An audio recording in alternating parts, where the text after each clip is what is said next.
Hey everyone, welcome back. In today's tutorial, I'm going to walk you through how to create a brand new audience in Mailchimp.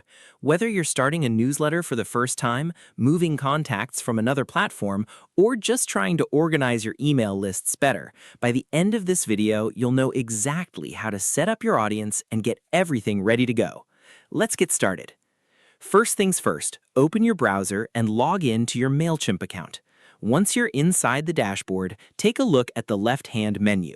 Here, you'll see several options, but the one we're interested in is Audience. Go ahead and click on it.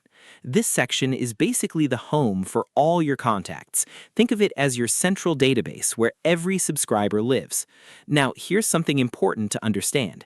In Mailchimp, an audience is essentially your main contact list. While you can create multiple audiences, it's usually best practice to keep one main audience and organize it using tags or segments instead of creating too many separate lists. But if you do need a new audience, here's how to do it.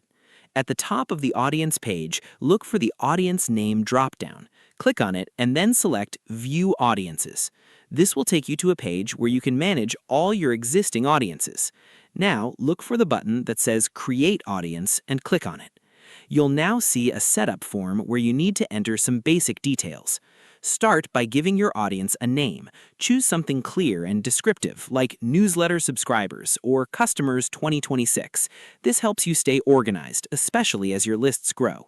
Next, you'll need to enter a default From email address. This is the email your subscribers will see when they receive your campaigns.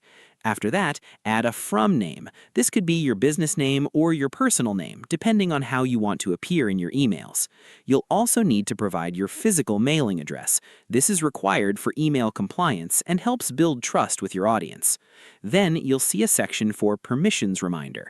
This is where you briefly explain why people are receiving your emails. For example, you're receiving this email because you signed up on our website. Take a moment to fill this out clearly, as it helps reduce spam complaints. There are also a few optional settings, like enabling double opt-in or notifications. You can adjust these based on your preferences. Once everything is filled in, go ahead and click Save. And just like that, your new audience is created. Now that your audience is ready, you can start adding contacts. To do this, click on Add Contacts. From here, you can either import a list of contacts using a CSV file or add people one by one manually. If you already have a list from Excel or another platform, the import option is the fastest way to get started. If you only have a few contacts, you can use the Add Single Contact option and enter their details manually. Either way, your audience will start growing right away. And that's it. You've successfully created a new audience in Mailchimp and are ready to start building your email list and sending campaigns. Now let's quickly summarize the steps.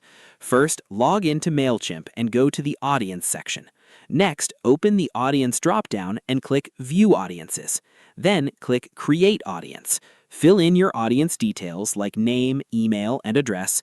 Add a permissions reminder for your subscribers, click Save to create your audience. Finally, start adding contacts, either by importing or manually entering them. If you found this tutorial helpful, don't forget to like and subscribe for more step-by-step guides. If you have any questions, feel free to drop them in the comments below.